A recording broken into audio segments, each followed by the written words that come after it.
In this guide, I'll be covering some of the best guns and equipment that you can find in Cyberpunk 2077.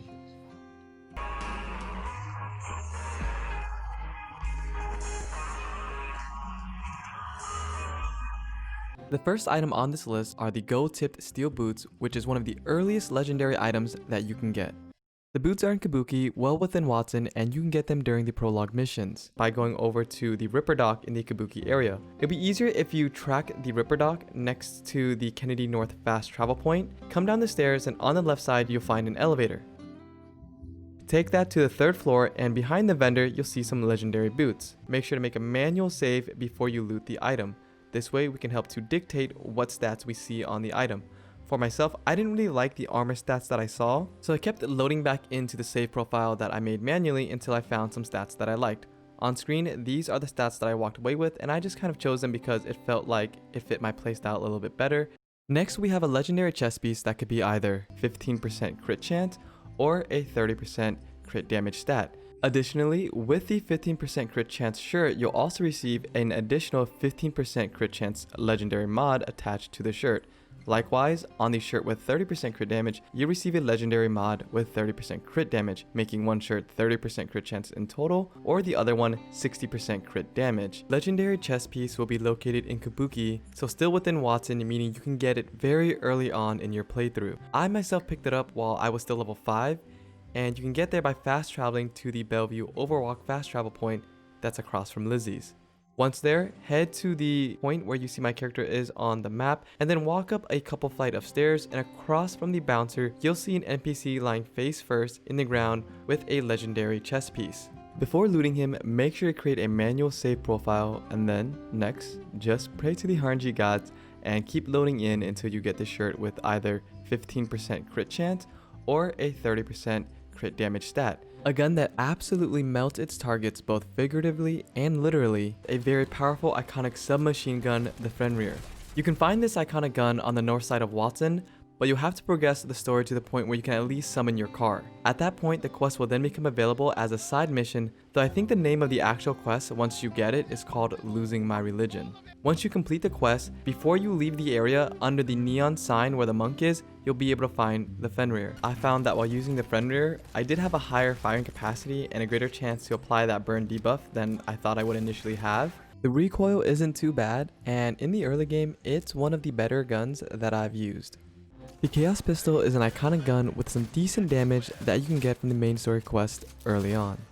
You want to navigate the dialogue to allow for you to either take down or shoot Royce, at which point a shootout will occur, and at the end of it, you'll be able to loot his epic jacket and the iconic pistol.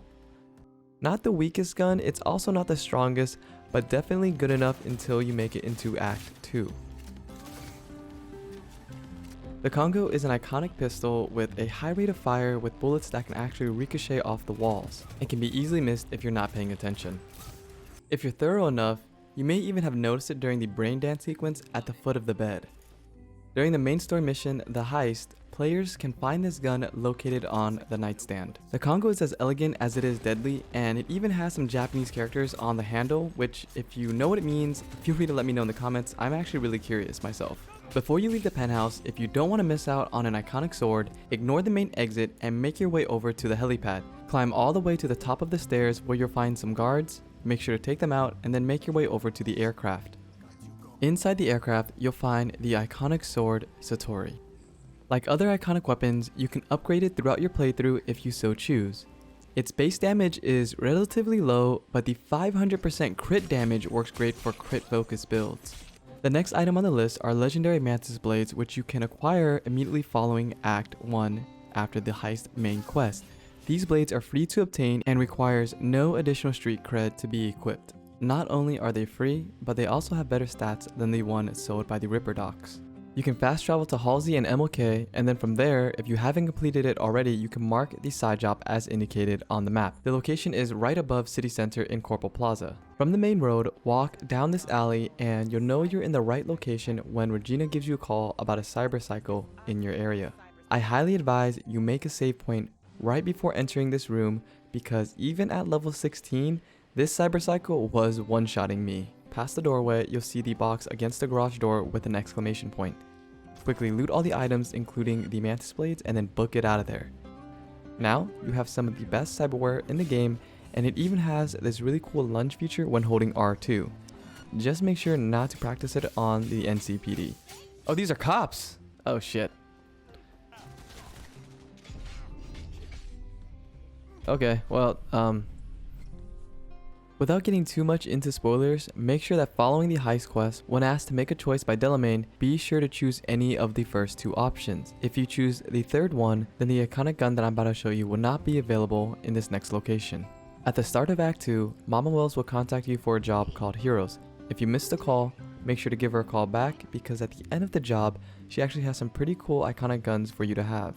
The quest is very easy to track and is located in Haywood at the El Coyote Kojo bar. Once you complete the quest, either wait 24 hours or manually skip time by 24 hours, and upon your return to the bar, on the table, you'll find two iconic pistols. They are identical guns with higher chance to apply burn and stun damage to your enemies, and since you have two, one can be placed in your stash while the other can be kept on your person.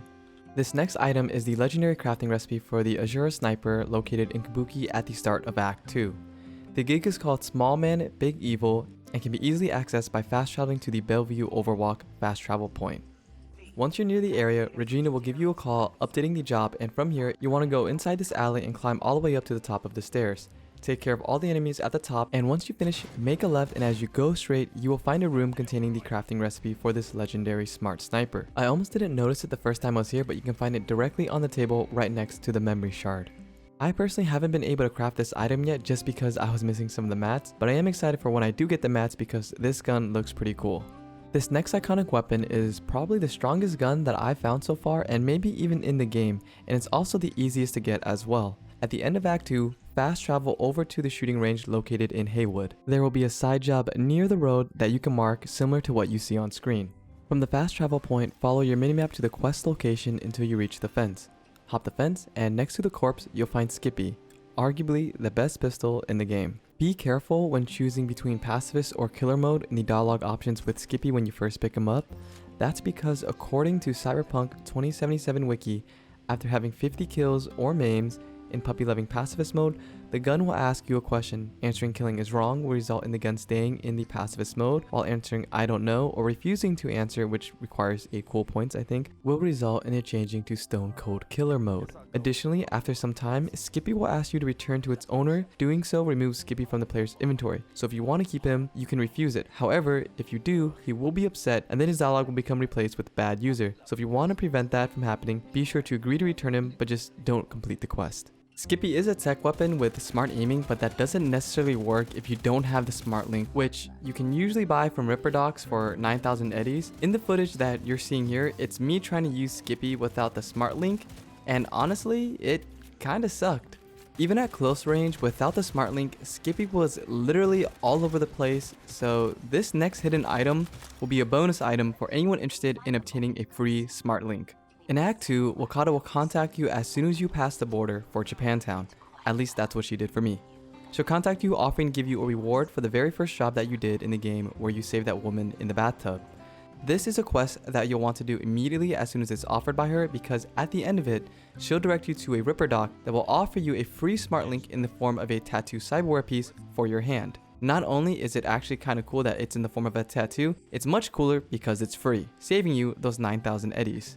After receiving the Cyberlink, I gotta say, Skippy has skyrocketed to the top of my favorite guns list. There's just something so satisfying about using a tech weapon, especially for players like me who, I gotta say, I have really bad aim with a controller, and since he's come into my life, he's brought nothing but convenience, joy, and humor, as well as some devastation. One last tip for those of you that stuck with me all the way until the end, there is a set of legendary and epic tour merchandise for the Samurai Band that you can get in this game. I'm dead serious. Look for the side job in Japantown, and once you have it marked on your map, proceed through the dialogue as follows. These are the options that I picked if you want to follow the same dialogue paths as me. Eventually, the quest will lead you to an old Chinese restaurant not too far from where you started. The owner will redirect you to someone selling concert merch right out front, and after some dialogue options, which if you have a corporal life path as well as enough cool points similar to me, you'll be able to follow along on screen, he will offer to open up his shop to you. In his inventory, you can purchase a legendary samurai concert tee as well as some epic pants and hat if you need them.